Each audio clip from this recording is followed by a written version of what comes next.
After a conflict as devastating as the Second World War, how do societies grapple with the immense need for justice, especially when atrocities defy conventional understanding?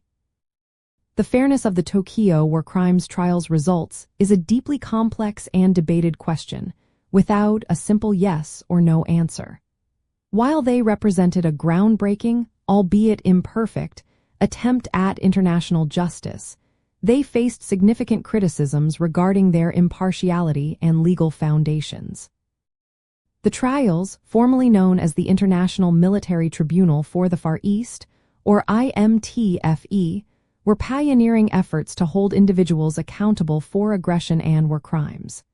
They established crucial legal precedents, particularly for crimes against peace and crimes against humanity. However, many critics argue that they suffered from being victor's justice, with the victorious Allied powers defining and applying laws after the fact, a concept known as ex post facto law. The selection of defendants and the controversial immunity granted to Emperor Hirohito further fueled these concerns about bias. To fully grasp the nature of these trials, it is essential to consider them from multiple perspectives. Understand that they were a product of their time, operating within the immediate aftermath of a brutal war, and balancing the desire for accountability with political realities. Examine both the legal innovations they introduced and the procedural shortcomings that drew criticism. Seeking out diverse historical accounts and analyses can help informing a nuanced view of their outcomes.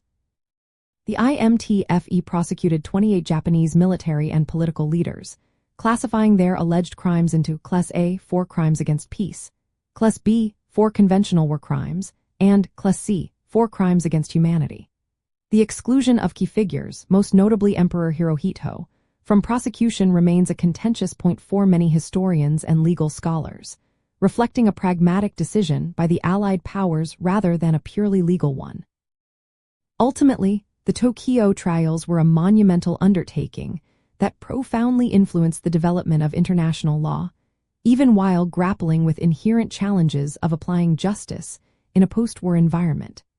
Evaluating their fairness requires acknowledging both their role as a foundational step towards international criminal justice and the valid criticisms that highlight the political pressures and limitations under which they operated.